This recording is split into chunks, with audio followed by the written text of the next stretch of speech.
Hello, and good morning, federal employees. It is going to be a great day and great episode today. I just feel it. I just feel it, right? So today, we are going to talk about a subject that hopefully doesn't apply to everyone, which I know it won't, but hopefully it'll be interesting for everyone. And for those that it does apply to, hopefully it brings a ton of value. And that is how a divorce affects your pension, how to calculate your pension if you were divorced, right? And before I dig into this, this episode's gonna be short. It's not gonna be long, it's gonna be short.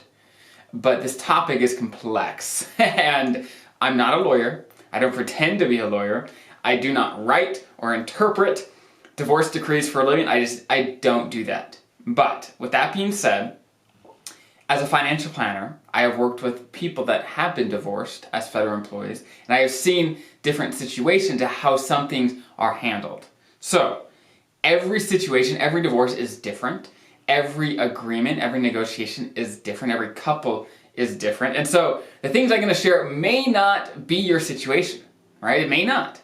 But what I can do is I can share some common situations, some common things that do happen to pensions when there's been a divorce. So I'm going to do that. Hopefully it applies to you. If not, make sure you check out your own divorce decree, your own agreement, and know exactly what your numbers look like in retirement, because knowing what your numbers look like is the first step to knowing, okay, can I afford to retire? Do I want to retire? Am I able to retire? These sort of questions that are key, that hopefully you don't learn them after you retire. We want to know these things before. So let's jump right in. So the most common situation that I see when it comes to divorce decrees and divorcees' pensions is that the non-federal employee spouse is eligible for 50% of whatever pension you as a federal employee earned during your married life together.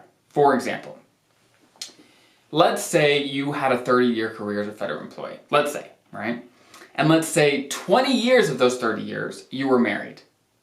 And so the pension that you earned during those 20 years, half of that you cut in half, and that's what your spouse would be eligible for. So let me walk you through some of the numbers that it might look like for you and your pension.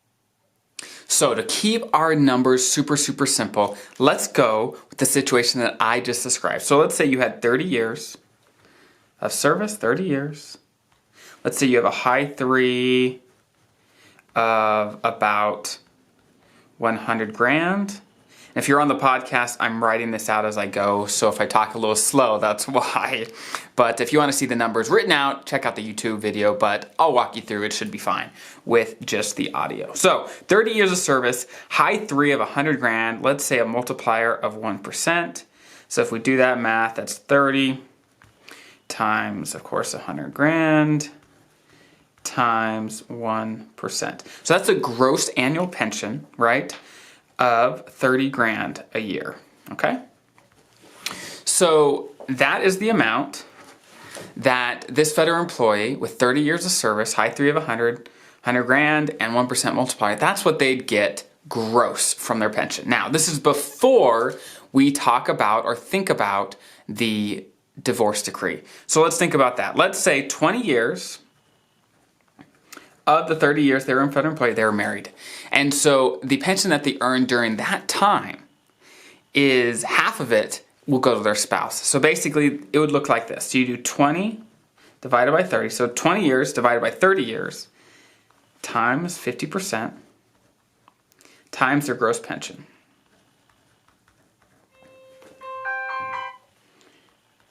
Okay, so it looks something like that, right? So that's 2/3 times 50% times 30 grand. Okay? So basically that would mean that your spouse, or basically, yeah, your spouse would be eligible for 10 grand of your gross pension. If we assume that this is the stereotypical divorce decree that I have seen multiple times, they'd be eligible for 10 grand of your pension. That would leave you with 20 grand a year, okay? 20 grand a year. And so that comes out to about $1,666 a month of gross pension, okay? So gross pension. And we know, if you've listened to me for a while, that gross pension is not what you need to be thinking about when it comes to retirement. You want to think about your net pension, what you can actually spend in retirement. So let's do some quick numbers. If your gross pension is $166 or $1,666, then what comes out? Let's say your FEHB premium, that's $200. So let's say FEHB, that's $200. Let's say taxes. Let's say taxes about, I don't know, probably $150, $200. Let's say $150. So if we subtract those out, your net pension will be, let's say, about $1,300. Okay? Net pension estimate. These are just guesstimates, right? Just to kind of give you a sense of how I kind of run the rough numbers for someone in this sort of situation.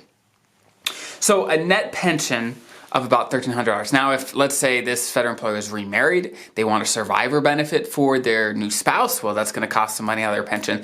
So these are the sort of things that you want to think about when thinking about divorce decrees, all that good stuff. And if this applies to you, please, please, please, please, please check out your own divorce decree. Make sure you understand exactly what your spouse is eligible for. Some common differences is sometimes some divorce decrees split the pension right down the middle without regards to how long you were married, without regards to any of that. Some people don't count the military time. Some decrees do different things. Some people negotiate maybe a little more of the home equity or things like that, where they don't have to give up any of their pension. So I don't know what makes sense for you. I don't know what applies to you, but this situation that I show you here is a common one that I do see a lot. So hopefully that is helpful. And I don't do this video to give you every detail of what your divorce decree has, because I can't do that. I simply don't know. But I do this video to give you an example of what it might be, but also to remind you, say, hey, when you're planning for retirement, when you're planning for the future, know what you are eligible for, know what your spouse is eligible for, so you can plan accordingly. Knowledge is power, and knowledge is everything when it comes to planning and being prepared for the future. So hopefully that is helpful. I hope you guys have a great rest of your day, and I will see you next time.